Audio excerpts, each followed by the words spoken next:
佐藤明子さん、当時3歳。佐藤さんは当時わずか3歳でしたが、悲惨な負傷者の姿を鮮明に覚えていま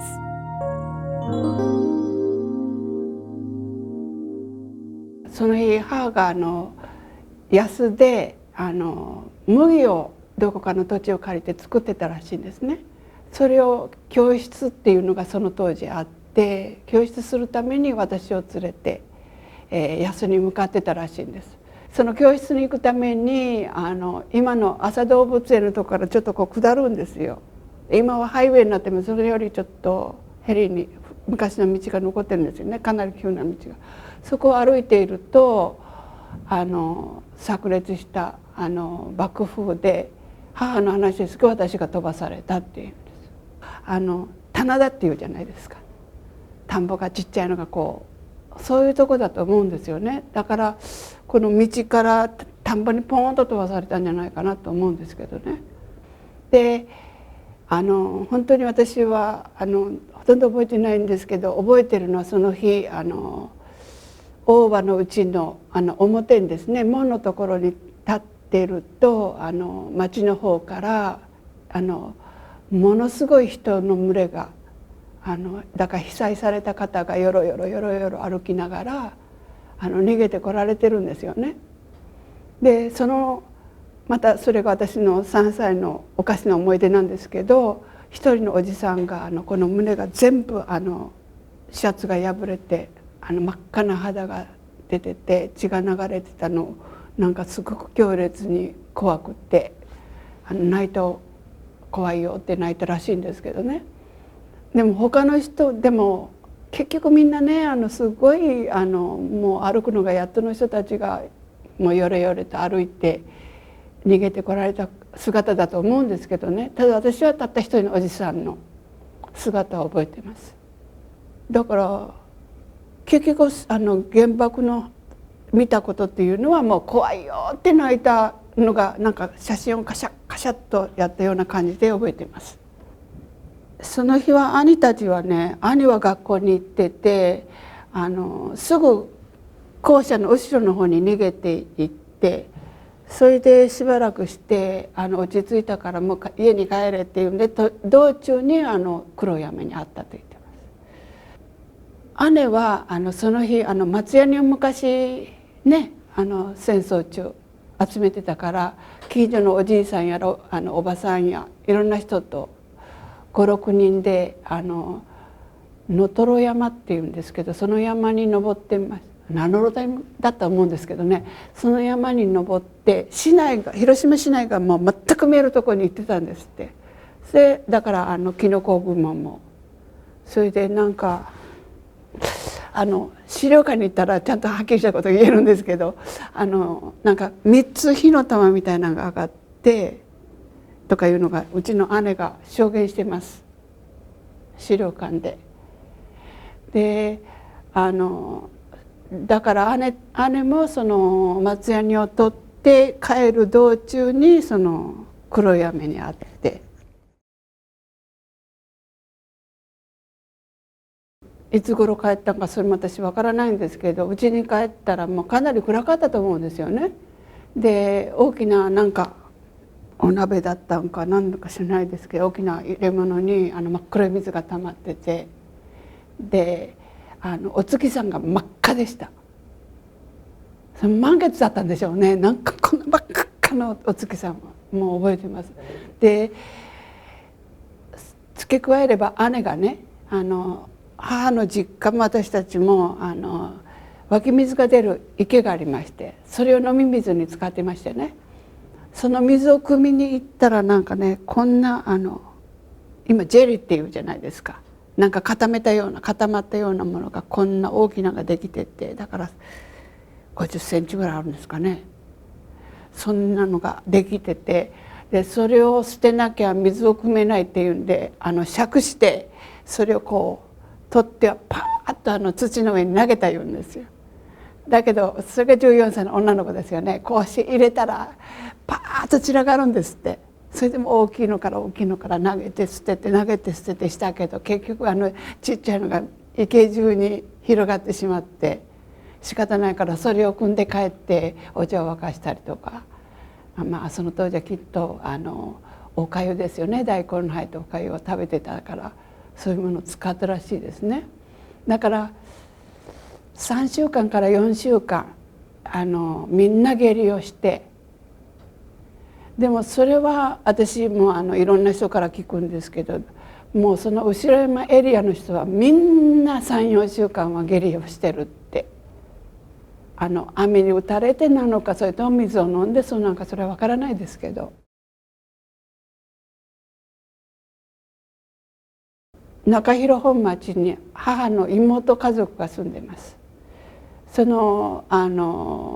生きてるか死んでるかっていうんで、母はやっぱり双子みたいにすごい仲良し姉妹でしたよね。ただ道中なんか橋を渡らなかったら中広まで行けないというんで、その橋が焼けて落ちていて、一番その川の狭いところに2、30センチぐらいの幅の板をねこう渡してあって、だから母はトントントンと渡っちゃったんだけど、私取り残されちゃって、なんか母はじゃがいもかなんかね妹家族に食べさせようと思ってリュックを背負ってたらしいんですよ。それで来いって言うんだけど渡れないんで泣き泣き怖いよ怖いよって泣きながらハイハイして板の上を渡って、その怖いとこだけ覚えてます。それから今度そこからだと思うんですけどね、町が燃えてて、もうどこもここももう火で燃えてて、その中を母がなんか連れてってくれたみたいなんですけど、私はほとんど燃えてるのと橋が焼けてたっていう、いや橋焼けて板を渡ったっていうところねしか覚えてはないです。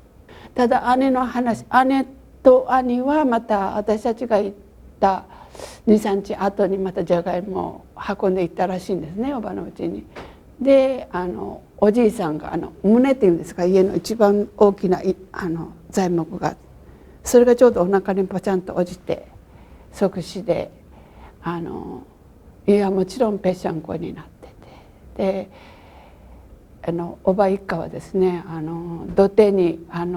その辺から拾ってきたトタンをかけて雨露忍んで、で住んでたうちのお手洗いだけね、お便所だけちょうど女の子が入って見られなくて済むってぐらいこう壁が残ってたって、であとは全部ぺっしゃんこになってたよって。母とおばは双子だって言われるくらいすごく仲が良くてね、もうほっとけないんですよ、うちの母は。自分たちが食べるのがやっとなのにね、もうそれでもやっぱり町の中では食べるものがないからと言って自分だけ食べていられなかったんじゃないですか。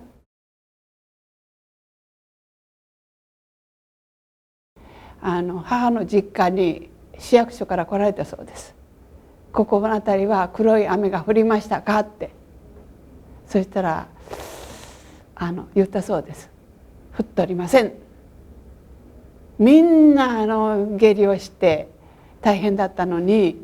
それはなぜかというと嫁に来てがない、嫁にもらってもらえない、だから嘘でも降らなかったって言っとかないというので言ったそうですね。で今でもまだあそこはね周りが全部だからこの地図の中のちっぽけなエリアですよね。それがなんていうんですか降らなかったと証言した人がいて、いまだに黒い雨では被爆者手帳が取れないそうです。で私より年齢が上の方がほとんどですからね、大変らしいですよ。で今その黒い雨を認めてくれって、でもあんたのとこは降らんかったって証言した人がいるのになんだこりゃっていうような、大変なことが起こってるみたいです。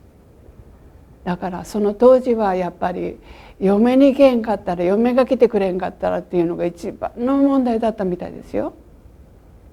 私はそんなことは何もないけど、ただあんまり私仕事がでよく喋るようになりましたけどね、大体人にそんなことは言ったことないです。ただ学者手帳もらって私ももういい年を取ってきてやっぱりあまり隠すことじゃないなと思うんで、もう50何年のお友達にもこの間初めて「私被爆者手帳持ってんのよ」って。そうです、もう本当に誰にも言ってないですね。言うべきことじゃないっていう気持ちの方が強いんじゃないですか、広島の人は。